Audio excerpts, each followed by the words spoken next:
tiempo de ocio y de descanso para casi todas las edades, aunque hay un colectivo que no nota diferencia de actividad en ninguna época del año. Hablamos de los llamados ninis, esos jóvenes que ni estudian ni trabajan. En España, 1 de cada 5 jóvenes entre 15 y 29 años se encuentran en esta circunstancia. ¿Qué responsabilidad tiene la sociedad con estos chicos y chicas? ¿Tienen los padres la culpa de que ellos estén en esa situación? ¿El no ofrecerles horizontes a futuro tendrá repercusiones? Vamos a comenzar la tertulia escuchando lo que opina del tema el periodista José María Calleja. Hay jóvenes españoles que ni estudian ni trabajan porque sencillamente no les da la gana, porque no quieren.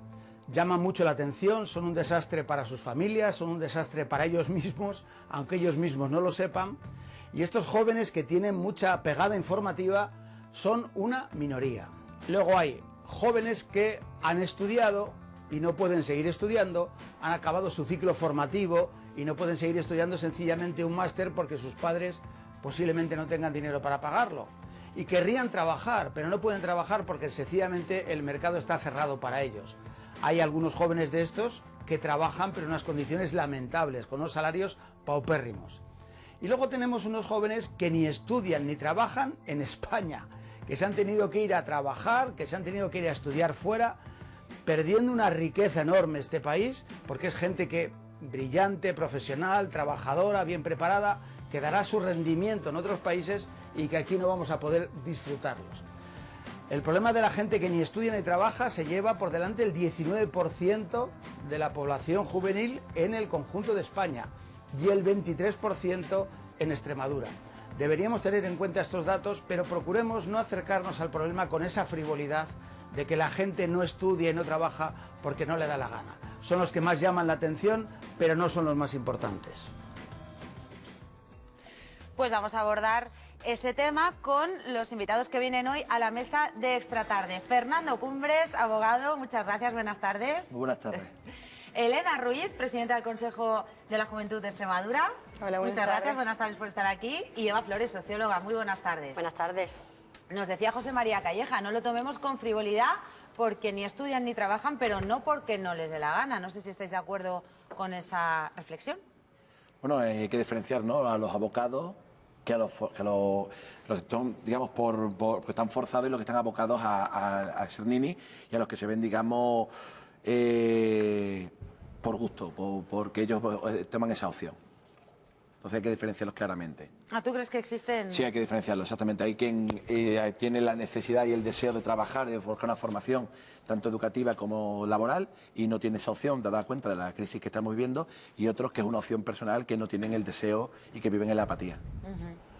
Bueno, lo cierto es que sí, habrá condiciones de todo tipo y gustos para todos, pero la mayoría de las situaciones que podemos comprobar es que sí que son personas que a lo mejor no tienen una oferta a la que agarrarse, ya sea laboral o sea formativa, para poder continuar su desarrollo como persona a nivel profesional.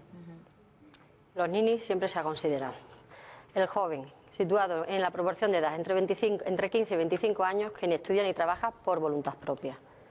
Es decir, que teniendo opciones no lo haces. ¿Qué pasa? Que hemos evolucionado al punto y agravado la situación como efecto de la crisis, que ahora hay muchos ninis de un rango de edad mucho más amplio. Tenemos a los ninis que están asociados a la población joven, pero hay muchos ninis de 45, de 50, que ni estudian ni trabajan, simplemente pues porque la situación de la crisis ha agravado esta situación, ha agravado la situación económica, y no hay opciones ni laborales ni formativas o que te las puedas permitir. O sea, que creéis que la crisis sí que ha agravado este problema. Claro, hemos metido en un colectivo con una definición despectiva, que realmente era el inicio de esa idea, porque eran por propia voluntad. La crisis ha forzado a muchas personas a encontrarse en esta coyuntura. Y evidentemente, como dicen las otras dos contertulias, da cuenta de que la ausencia de unas posibilidades formativas o laborales que le permitan ese acceso. Y tenemos que tener en cuenta que muchos son esos menores que no, jóvenes que no tienen acceso ni siquiera a su primer puesto de trabajo o ni siquiera a una formación laboral que le pueda permitir luego entrar en condiciones a ese mercado laboral. Yo he estado leyendo cifras y estamos hablando de que son la población generalmente entre 19 y 29 años, que estamos encontrando cifras entre el 20 y el 25%, muy por encima de la OCDE, que está sobre el 15%. ¿Y quién tiene la responsabilidad de que este colectivo esté en esta situación? Yo diría que el sistema no tiene la capacidad de aportar los recursos que la población joven necesita, tanto a nivel laboral como formativo. No se adapta a las inquietudes laborales de los jóvenes, de ahí la larga espera para acceder a un empleo medianamente estable o que se adapte a tus intereses o a tu nivel de cualificación, lo cual conlleva que si no lo consigues tengas que aceptar empleos precarios, vivir en una precariedad y retrasar tu línea de progreso en la vida, pues como es la emancipación, el acceso a un matrimonio, la baja natalidad, o sea, tener hijos a una edad muy tardía, y es precisamente porque el propio sistema social, que digamos que estas son las consecuencias del desarrollo económico, ¿no?, que la están sufriendo los jóvenes, que no aportan los recursos y no se adaptan a las necesidades de los jóvenes. Bueno, Eva, hablas tú de la inquietud. Tampoco puede estar, digamos, la juventud esperando a que encuentre su trabajo deseado. Realmente hay que adaptarse a la realidad del mercado laboral y lamentablemente la realidad es la que tenemos a día de hoy, claro, ¿no? por eso te digo que pero por ¿quién eso sería te responsable ves en la obligación de aceptar trabajos precarios. Claro, pero ¿quién sea responsable? Pues creo que primeramente las familias, creo que todo inicia desde el proceso, digamos, dentro del seno de la familia, los principios, los valores, la sociedad. Creo que muchos de estos niños están, digamos, se sienten estafados con la sociedad, eso sí que lo hablaremos más adelante, los educadores y creo que las administraciones públicas. Las administraciones públicas tienen un papel muy importante porque deben de dar esas opciones a estos jóvenes.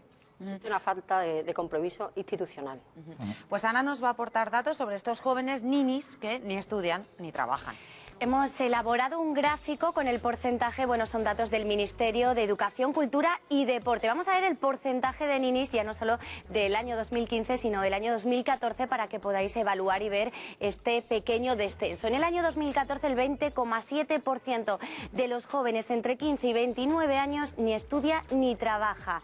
Y en el año 2015, el 19,4% de estos mismos jóvenes de entre 15 y 29 años ni estudia ni trabaja. Como vemos, ha bajado un 1,3%. En la mesa luego podréis valorar el porqué de este descenso. Y ahora tenemos otro gráfico que hemos elaborado sobre las comunidades autónomas con mayor tasa de ninis. Encontramos a Extremadura en la tercera posición con un 23,3%, por delante Canarias con un 24,2%, Andalucía 24,1%, un porcentaje muy similar, y por debajo de Extremadura, Murcia y Castilla-La Mancha con un 22,5 y 22,4. No sé, Sagra, cómo podemos interpretar estos datos y sobre todo cómo podemos interpretar esta tercera posición de Extremadura en la cabeza de ninis. Pues aquí está la representante del Consejo de la Juventud de Extremadura. ¿Cómo interpretamos estos datos, Elena? Pues sin duda se ve, lo estábamos hablando antes, se ve una clara relación entre el porcentaje de ninis y el porcentaje de paro a nivel nacional. Es cierto que donde hay más paro hay más jóvenes que no trabajan y que no estudian. Sin duda esto va de la mano con el empleo y por lo tanto yo sí creo que quizás la consecuencia de los ninis o del número de ninis que existen a día de hoy en nuestra comunidad y en España es una suma de consecuencias que han ido ocurriendo, pero sí que a lo mejor deberíamos mirar ahora mismo como responsable a aquellos que pueden ejercer las políticas de empleabilidad, que ahí sí que son tanto las autonomías como el Gobierno de España. No descartemos también al ámbito local, a los ayuntamientos, también creo que es una pieza clave. Creo que siempre parece que nos olvidamos cuando hablamos de política de los ayuntamientos, pero es la política más cercana a los ciudadanos y a sus problemas reales. Creo que por ejemplo, los ayuntamientos tienen mucho que decir en este aspecto, por ejemplo, con talleres, con escuelas, con las escuelas taller o con actividades internas dentro del municipio. Yo creo que esto es un triste podio, Sagra. Estamos nuevamente, Extremadura, siempre estamos al vagón o estamos en la cabecera cuando es negativo y estamos nuevamente en un triste podio. No en todo, Fernando. Bueno, hay cosas muy buenas en esta región nuestra y hay que también ponerlas en valor, no nos equivoquemos.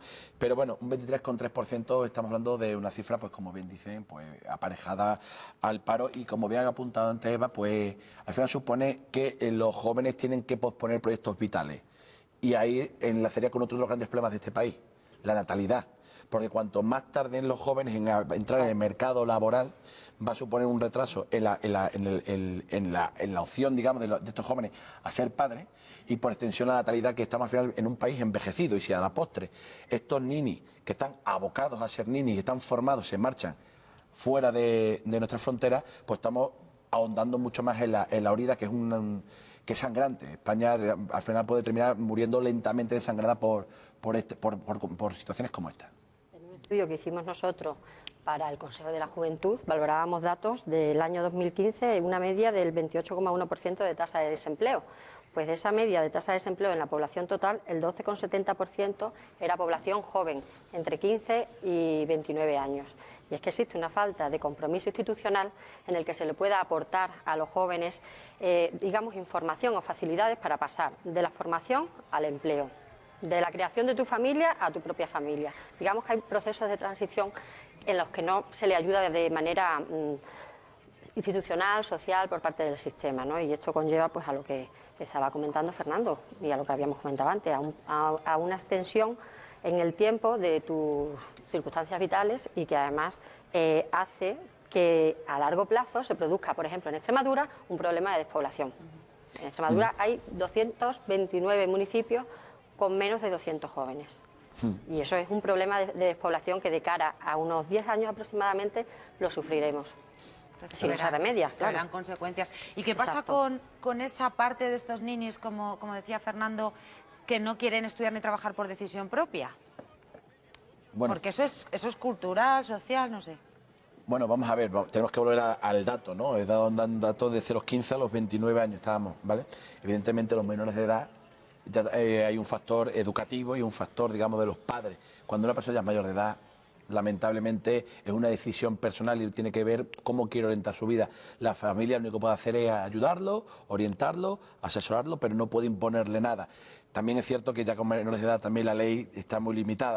El gobierno de Rodríguez Zapatero anuló un artículo del Código Civil en el cual incluso no puede haber ningún tipo de correctivo físico a los hijos. Por tanto, tiene que ser todo desde el diálogo y si el hijo no quiere trabajar, pues es opción personal, no se puede hacer nada al respecto. Entendemos que la decisión de los hijos de querer trabajar o no, o estudiar o no, no debería depender de una corrección física, sino sí de unas buenas medidas educativas y motivación también. Eso. Pero motivación desde la base, desde el sistema educativo. Hablábamos también antes nosotros, desde la familia, incluso desde el propio sistema educativo, que a lo mejor pudiese ofertar la posibilidad de conocer más allá de lo que es el sistema educativo, conocer la participación activa dentro del asociacionismo, dentro de ONGs que decíamos, ¿no? De alguna manera se tiene que abrir la oferta a toda esta población joven para que sí que realmente encontrase pues una pasión, una motivación, algo que le impulsara a decidirse por continuar formándose,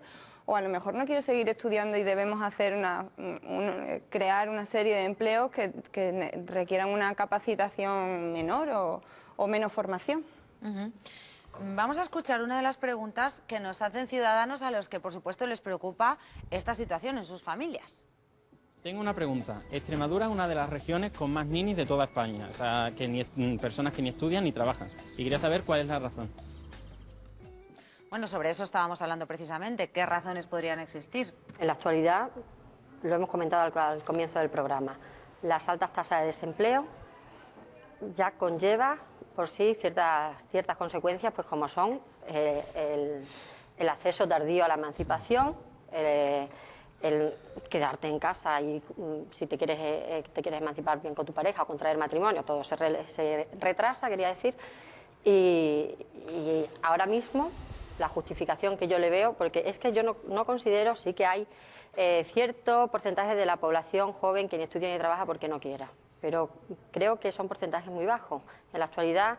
Y además, en el rango de edad de 15 a 29 años, quizá esa población se encuentre entre los 17 y los 22 aproximadamente. A partir de ahí yo creo que sí hay cierto interés por parte de la población joven en desarrollar su vida social y laboral y económica, y el sistema no está otorgando los recursos necesarios. Claro, se les ha caído el proyecto vital. O sea, estos jóvenes se han encontrado, yo considero que están estafados, se sienten estafados y frustrados con la sociedad, sobre todo se sienten estafados.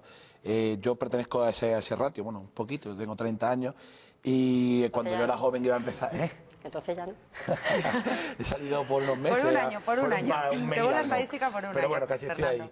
Y lo que mi generación, yo recuerdo, cuando éramos jóvenes y vivíamos, digamos, en esta burbuja económica que hubo hace una década, nos decían, bueno, si eres buen chaval, estudias, vas a la universidad, luego te haces un máster y te comportas como tienes que comportar, vas a tener un buen trabajo, un coche, una casa y vas a tener tu vida encaminada.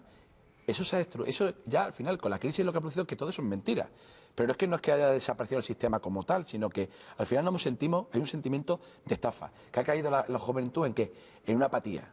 Y esa es la apatía que hay que romper, hay que hacer unas políticas activas de empleo, hay que dar ventajas fiscales a las empresas para que contraten jóvenes, hay que hacer una mayor oferta educativa. Lo que realmente sorprende es que todas estas causas se consideren las causas de un retraso en el empleo, de la precariedad y demás, y que está asociado a la población joven, que se considere que son consecuencias del desarrollo humano cuando son consecuencias del desarrollo económico. El desarrollo político, quizás, ¿no? No solo económico, sino... Sí, sí. Muy importante. Pues los padres que tienen hijos ninis o conocen a alguien con hijos ninis se hacen preguntas como esta. Bueno, mi pregunta es la siguiente. Si nosotros los padres, al tener hijos con 18 años o mayores de 18 años, tenemos la obligación de mantenerlos si ellos no quieren ni estudiar ni trabajar. Gracias. Fernando, tema legal. ¿Tiene la obligación? Bueno, los ascendientes y descendientes tienen la obligación legal de alimentos respecto de aquel que no pueda mantenerse por medios propios. ¿Qué ocurre? Que de primera, si los padres no quieren al mayor de edad mantenerlo, no tienen la obligación legal. El hijo puede ir a un procedimiento judicial a exigirle a sus padres que le mantengan, porque no llega a esos ratios, esos niveles económicos para alimentos. ¿Qué ocurre en ese aspecto? Pues que el progenitor, o sea, tú puedes no demandar a tus padres, puedes demandar a tus abuelos. O tus abuelos te pueden demandar a ti por ser su descendiente. Pongamos que sirve el caso, ¿no? Pues puede incluso optar a, en vez de darle un dinero para unos alimentos, lo puede recoger en su propio domicilio. O sea que sí tienen la obligación. En principio sí, es exigible esos alimentos. De hecho, si te vas a los procedimientos cuando una pareja se ha divorciado, hay una pensión de alimentos que no cesa hasta una independencia económica de los hijos. Por tanto, en tanto y en cuanto no tenga una capacidad para poder alimentarse por uno mismo o tener cubiertas esas necesidades básicas, sí. También se puede dar la situación contraria. Familias que actúan como institución protectora de esa situación, ¿no? De hogares que son los que realmente fomentan que esa persona no termine en unas condiciones nefastas y que tenga ese apoyo durante el tiempo que lo necesite, que no debiera ser, pues lo que decimos nosotros, que no es que por ser joven tenemos que estar en condiciones precarias, sino al revés. Y afortunadamente muchos de los hogares son ese colchón para esas personas jóvenes que no tienen ninguna otra opción. La dependencia económica de la familia en la actualidad por la baja renta de la población joven es absoluta casi. Indispensable, sí, ha sido uno de los pilares mantenedores de la sociedad y sobre todo por el concepto mediterráneo de la unidad de la familia. Y creo que la crisis hubiera sido aún más dura si no hubiéramos tenido esta mentalidad de grupo, de la unidad familiar. Pues Ana está con un invitado que nos va a ofrecer su propio testimonio. Nuestro invitado de hoy se llama Javier Romo y es un joven que ni estudia ni trabaja, un joven ni aunque creo, y ahora se lo preguntaremos a él, que preferiría estar en otra situación. Javier, bienvenido, muy buenas tardes. Muy buenas tardes. ¿Es una situación voluntaria o te has visto por culpa de la crisis en esta situación? Yo creo que no hay ningún joven que elija estar en paro en esta altura, ¿no? Yo creo que es algo a lo que se le aboca a mucha gente joven porque no se le ofrece una alternativa y no le garantizan el derecho al trabajo, entonces no es algo voluntariamente. ¿Tú crees que no hay ningún joven a día de hoy que decida ni trabajar ni estudiar? Sí, que si lo hace es porque está obligado a ello. Sí, pero creo que son anécdotas que no debemos elevarlo a categoría ni a lo general, ¿no? No yo creo que es algo... generalizarlo. No deberíamos generalizarlo, sino que yo creo que son anécdotas, como te estoy diciendo, en las que, bueno, que seguramente haya casos, pero una gran mayoría de jóvenes seguro que quiere trabajar y busca trabajo y se encuentra desanimado porque no le da las oportunidades, ¿no? ¿Cómo es el día a día de un joven que no estudia y no trabaja? ¿Cómo es tu día a día, Javier? No sé si te dedicas a echar currículum, te mueves... Vale, yo he estudiado periodismo y claro, yo todos los días pues muchas veces estoy mirando ofertas de trabajo, etcétera, pero bueno, lo que nos encontramos la mayoría de los jóvenes, la inmensa mayoría, es que son trabajos en los que te ofrecen a lo mejor 400 euros o becas en las que te dicen incluso que trabajas a lo largo de 8 horas, no te van a pagar nada y dentro de 2 meses a lo mejor ya si eso te contratan. Entonces es la situación en la que hay en el mercado laboral, ¿no? Que son trabajos pues muy precarios o que no los hay. ¿Y tú a día de hoy rechazas esos trabajos precarios? No, incluso estoy apuntado en varias ofertas de becas y es que me apunto a esas becas porque precisamente prefiero estar trabajando y formándome como profesional en el mundo del periodismo y a lo mejor ganar 200 o 250 euros. Pero ir aprendiendo, ir creciendo. Claro. Tú vives con tu familia. Con mi ¿Cómo padre. es el día a día en tu casa? Yo creo que como la mayoría de los jóvenes, ¿no? Que a mí me gustaría, por supuesto, a lo mejor estar independizado y no depender de mi familia, pero bueno, si tengo que depender de mi familia, pues mi familia... ¿Responde? Claro, responde económicamente ante eso de momento y bueno, tampoco es una situación muy holgada la de mi familia, pero... En tu caso, Javier, ¿es lo más duro quizás depender económicamente de tus padres? Por supuesto, esto nos quita muchísima libertad. Yo creo que no tenemos, la mayoría de la juventud que está en mi situación, no tenemos ningún tipo de libertad, ¿no? Porque si tenemos que estar dependiendo de los padres, pues... Para pedir a lo mejor si quieres salir un día, tomarte supuesto. un refresco, un café, tienes que pedir dinero y eso a ti te incomoda, Sí. te violenta, ¿no? Por supuesto. Antes, cuando preparábamos esta entrevista, tú nos comentabas que conoces a muchos jóvenes que pasan muchas horas en el parque.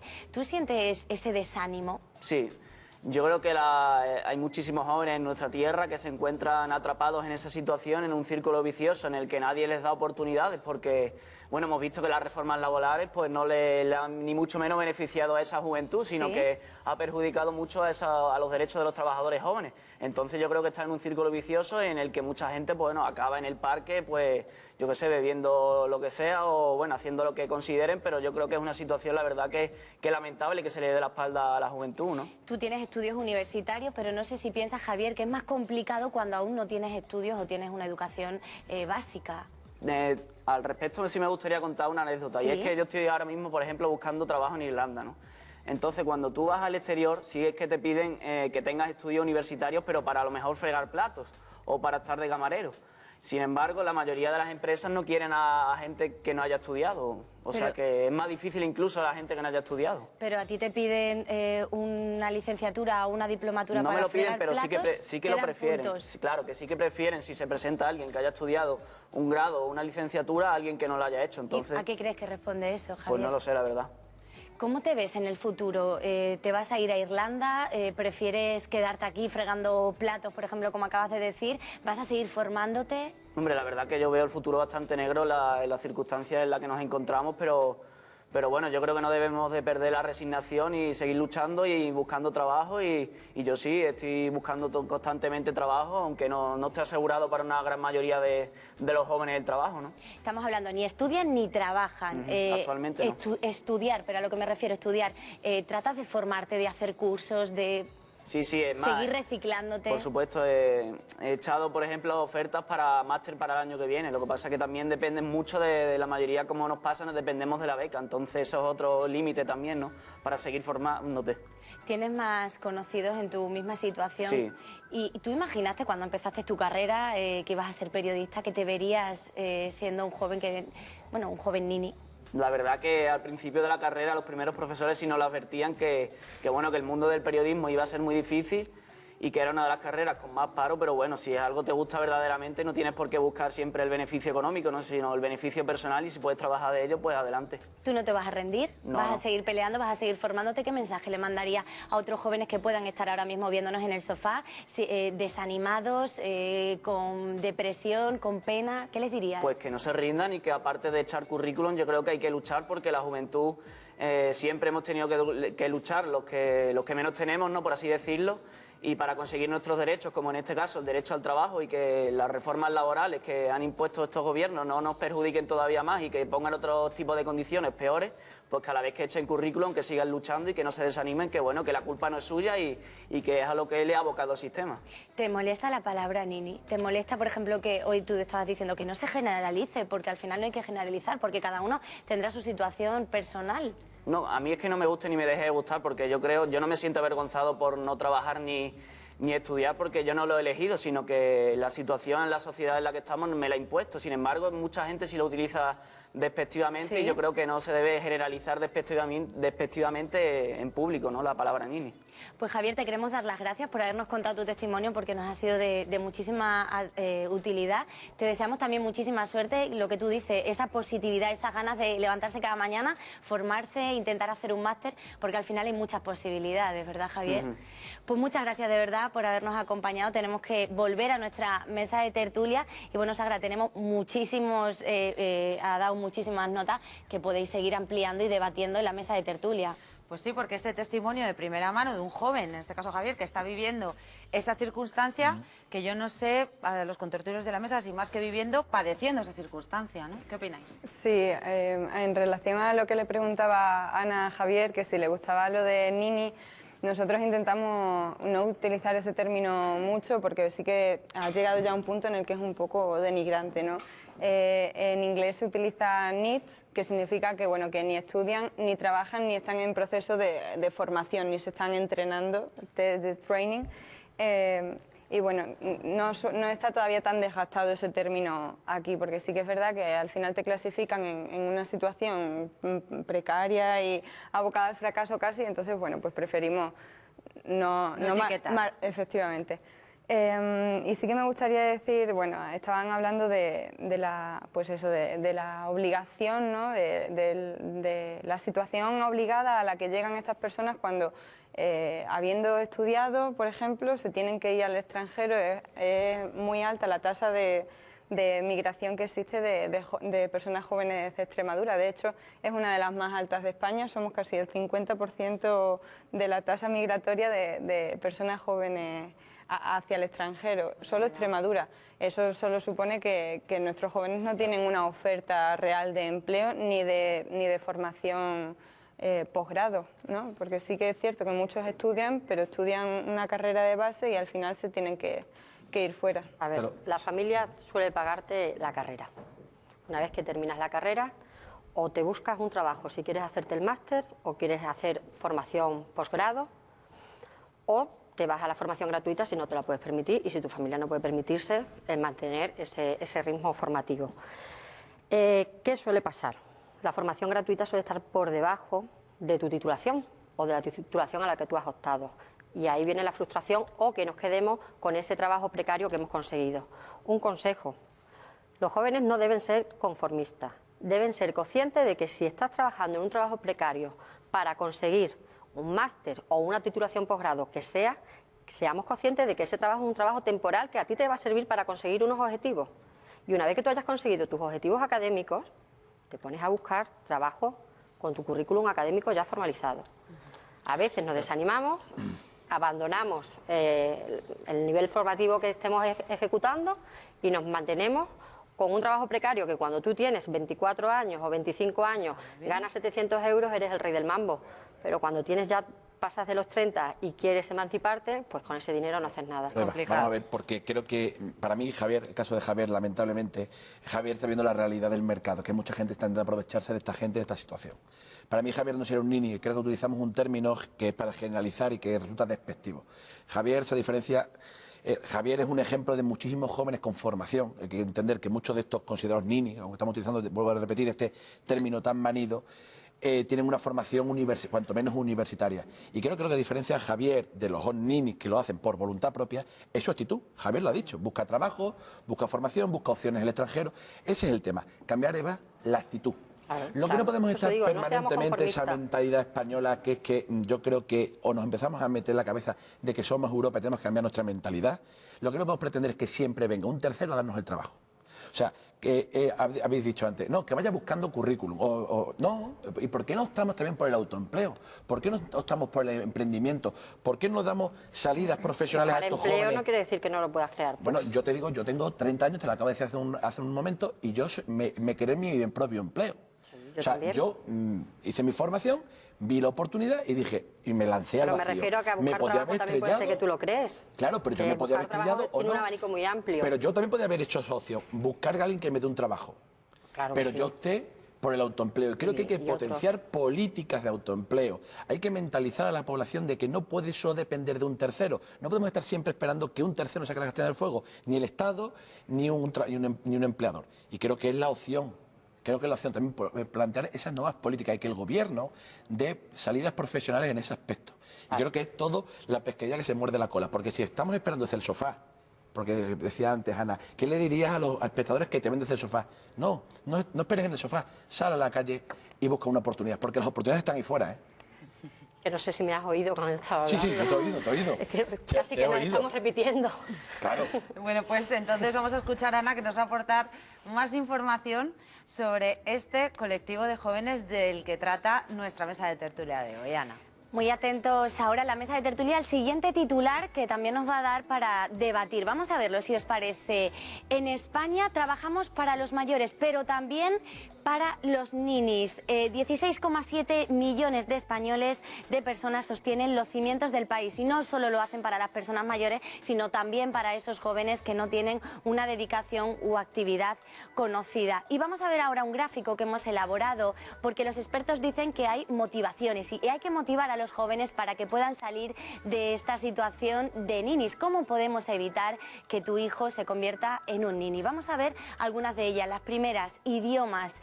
Puede ser que no tenga trabajo, que no estudie, pero los expertos dicen que a través de internet o a través de otros soportes pueden estudiar idiomas, pueden aprender inglés, portugués o el idioma que mejor les parezca. Emprendimiento, pueden emprender a raíz de diferentes actividades, como por ejemplo, que hemos querido señalar una de ellas porque así lo dicen los expertos, el voluntariado. Pueden apuntarse a plataformas, actividades y dedicar su tiempo porque se sentirán útiles, que es muy importante. Y por último, aprendizaje continuo, estar continuamente, como os decíamos, o con idiomas o con voluntariado, pero nunca, y vuelvo a repetir lo que acaba de decir Fernando ahora mismo en la mesa de tertulias, sentarse en el sofá y esperar. Esto es lo que dicen, Sagra, los expertos. Eso sería lo ideal, ¿no? Que intentasen coger cualquiera de estos consejos y aplicarlos. El problema también, como comentabais vosotros al principio de la mesa, es que encuentren esa motivación, como bien decía Ana, para levantarse del sofá y empezar a funcionar, ¿no? Sin duda el asociacionismo nosotros defendemos que es una gran oportunidad para que todas las personas que se encuentran en una situación de desmotivación o que simplemente quieren desarrollarse como en cualquier faceta de su vida, en cualquier faceta social o colectiva, sí que animamos a que encuentren su lugar, porque existen asociaciones de todo tipo y más sociales, más políticas o de cualquier, incluso profesionales, de colectivos de diseñadores o de educadores sociales, hay de todo, ¿no?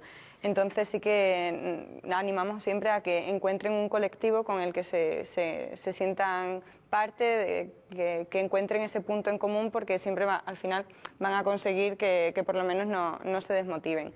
El autoempleo sí que es cierto, el emprendimiento, que puede ser una opción, pero no puede ser la única. Claro, sí que me gustaría solo destacarlo.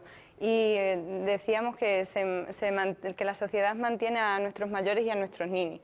Eso es cierto, lo que pasa es que se invierte bastante más en mayores, en tercera edad, que en infancia, educación y familia. Entonces, al final, estamos manteniendo a ambas partes, pero a una la estamos manteniendo entre todos 34 veces más que al resto que a infancia, familia y...